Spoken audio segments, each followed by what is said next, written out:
Who is excited for today's video?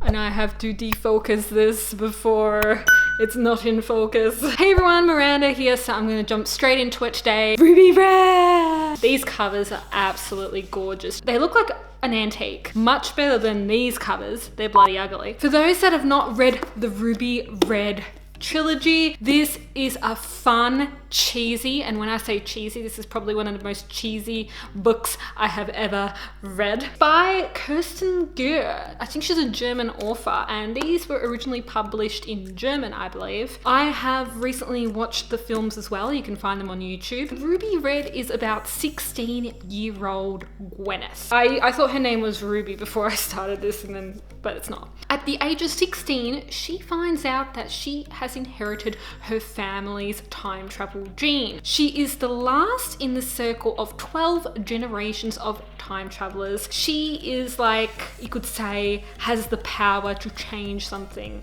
is the key to changing something. So obviously she's the last in her line, which is the Montrose line. Now the love story aspect in this starts when she meets Gideon, who is also a time traveler from the De Villiers line. So these two lines have traveled and done adventures throughout time, 300 years. So there's like this secret time travel society in our days. Basically they go on a quest through time to, you know, change certain things and try to get the blood of all these time travelers that have lived before to put in this thing called the chronograph. Apparently when all 12 time travelers get their blood in there, something is supposed to miraculously happen. There's a character called the Count, and he kind of wants that to happen, but then Gwen finds out some things that if they close the circle of blood, shit's gonna go down. So if that sounds interesting to you, check it out.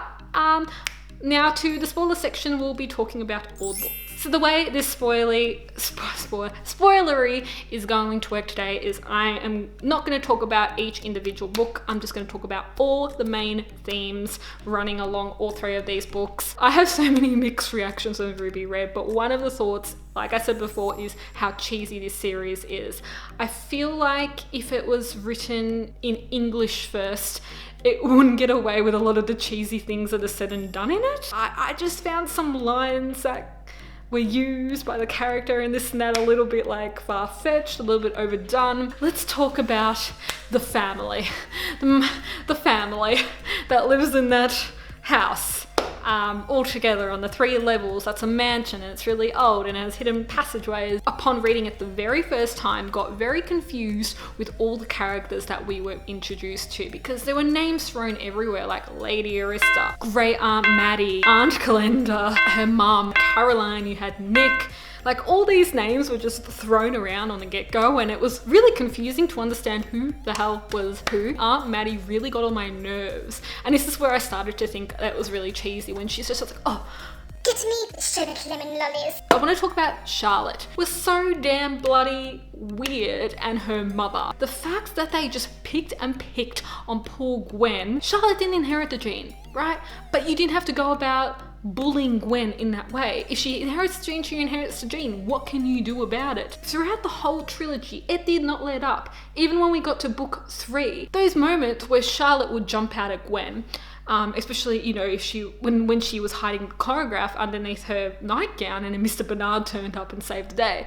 But Charlotte's like, you know, I know karate, I can like chop you and get over it. And I loved the part where Gwen hid the chronograph in book 3 on the roof in the chimney. Charlotte like thought it was in the box still, and she sent the box, and everything that was getting sent to like the inner circle was just nothing. I really also loved how Gideon thought of Charlotte as being admirable and everything at the very beginning of the book, but I feel like that kind of really faded into Gwen. Gwen is so much more fun and down to earth and normal, where Charlotte's too perfect. That part where she sang like Paparazzi and she could still sing. I heard every single song in this book.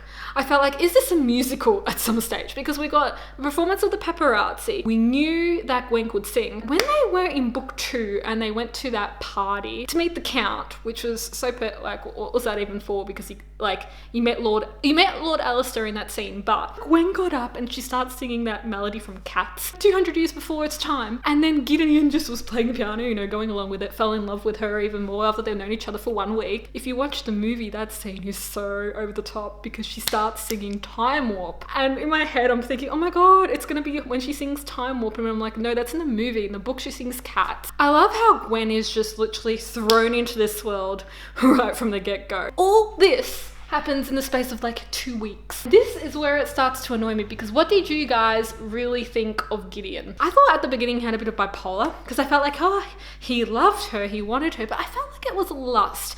I really did not feel like this was love, and there was one line that really frustrated me that Gwen used in book 3. It sounded like a broken heart, and no one in the world understood broken hearts better than me. You have not lived, Gwen. You were 16 years of age. Wait till someone cheats on you, manipulates you, and lies to you and uses you, and then find out what a broken heart really is. Wait till you experience the life to say a line like that. And there were some lines even thrown around about like buck teeth and everything that really frustrated me, because I'm like, never make fun of the buck teeth. But all the experiences and what they went through with the time travel, you know, you have in book 1, Gwen practically saves Gideon's life when that, you know, they get attacked in the carriage and everything, and Gwen actually kills someone and she's shattered, and, you know, the emotional connection is there because of the things that they experienced. You get it in book 3, when this was such an amped up scene, the very, very like finale, right? Alistair, like, Gideon literally pins him to the wall, and then Gwen, after he's like stabbed Gwen, and Gwen's like fucking bleeding out, and she comes out as a ghost and sees herself down there below,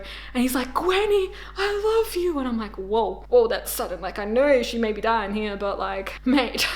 And then he obviously had to live up to that. But in book 2, because he got hit over the head and he was mad at Gwen, the whole time you're like, oh, this is frustrating. But then you get that chapter about how he did help Lucy and Paul with the papers. You're like, oh, Gideon, are you finding out what's happening? But it wasn't until book 3. I really liked how Kirsten wrote about the butterfly effect in this book. So sometimes she would like call herself old me and new me, like younger me, older me. Like in the first book, how she hid behind the curtain when obviously Gideon and her came into the room, and then in book 3 we saw that happen there. How her older her affected the younger her to obviously make everything happen the way it was. In this factor, her relationship with the grandfather, but then we find out it's like great-grandfather, seeing him in the 50s and how he was secretly helping her throughout all these years. But obviously when she was born, he couldn't just say to her, yo, I've helped, you know, like he'd be thinking, oh my god, we're gonna share this in the future. And then how he got killed. I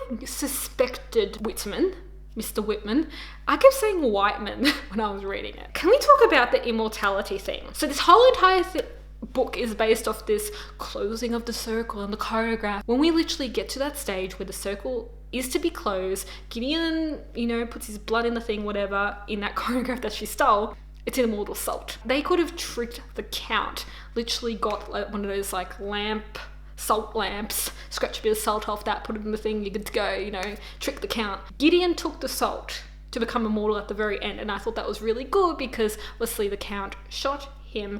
I'm back, bitches. The fact that Gwen was immortal, so she is only immortal because both her bloodlines, and she has a time travel dream ending. I thought that was far-fetched, but it worked. But it's funny how the Count was like traveling all over the world, had plastic surgeons and stuff like that to make him look so much better and younger and everything. Gwen was the last in the time travel, he started aging again. So I wonder like if the whole thing might repeat itself, you don't know, and then Gwen starts aging again, because I don't know, it's just the immortality thing was really, really weird. I really liked Leslie. I thought she was a great psychic friend, and bloody hell, she ended up sorting out half the problems. I did love James. He was one of my favorite characters, and when they gave him the influencer at the very end, I'm like, we saw him right away on his horse.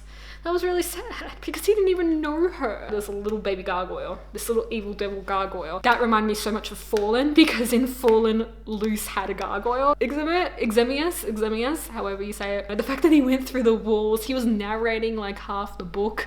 It was so cute. Their friendship, mate, was gorgeous. And he ate that Darth Vader ghost. Because he could eat things, he could eat people. So I'm like, he could just have eaten the Count, but he's not even real. I had my suspicions of Mr. George. I thought Mr. George was up to something because he was always so smiley, but then you find out that's really his personality. But what confused me was, you know how there was that interaction between Mr. George and that Violet Purple Plum Bottom, whatever her name was? Wouldn't he remember that that was like Gwen, even though they were in each other's sights for about 5 seconds? Unless he secretly knew this whole time, then obviously didn't tell anyone because he didn't want to get caught. Like, I thought that whole part to be a little bit confusing. That widow woman that kept following Gideon around was just kind of like pointless, because half the time when you got bipolar Gideon and he thought, oh my god, he's just like using, you know, Gwen, it's like, no, there was a part to that as to why that happened. That Ransaki character, I thought he was like a vampire, and I wonder what like the Count did to him, because apparently like he moved faster than normal people would. Like, what kind of medicine was he being fed? You know, I was kind of having all these thoughts. Are we getting vampires in this book? No, we're not going to go all Twilight. But Mr. Bernard, now I actually had to read up on him afterwards, because the way book 3 ended, I was a little bit disappointed at the very end. I'm not going to lie. I wanted to see more of the family. I wanted to see Gideon and Gwen come back. I wanted to see family, because it just kind of ended that you found out that Lucy and Paul were going by Bernard, and then you're like, oh my god, Mr. Bernard, like, is he Gwen's brother? Then apparently the author confirmed that Mr. Bernard was the son of Gwen's sibling, which would have been Gwen's nephew.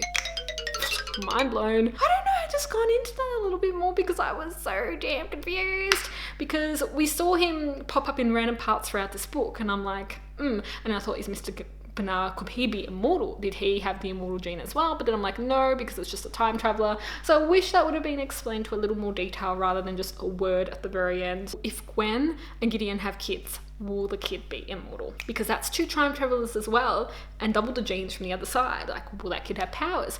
We could have explored way more to do with this world, and I found that 3 books, it could have been 6, honestly. She could have spread this out and not been as rushed. We could have really filled in the gaps to do with some other side stories, make bits longer, you know, maybe get different point of views going. So like Lucas's point of view from what he was doing, or Gideon's point of view. You know what I'm saying? Like, I feel like they just could have been a little bit more, maybe explored what happens after, and there's like this twist ending, and maybe there's like a spin-off, because it is a great world. It's definitely worth it. I would love to have heard more of just other characters within it. I love when Gideon hit himself over his own head, so he was the cause of his problem, and it only took 3 books to find that out. That part where they were on the train tracks and they did not have a lot of time before, obviously, you know, I would wait until there was a long gap of time in order to do that. And you know what really annoyed me? One of the parts where I thought, they were in the train tracks, I think it was just him and Gwen. There was a rat that crossed Gwen's path, and Gwen was all just like, You literally killed someone in the first book. You've nearly been invisibly strangled. Some things that Gwen did, like, she was way dramatic sometimes, I'm not gonna lie. Gideon had a bit of bipolar. They were both in lust love. Young characters sometimes really do my head in, I'm not gonna lie. Sometimes.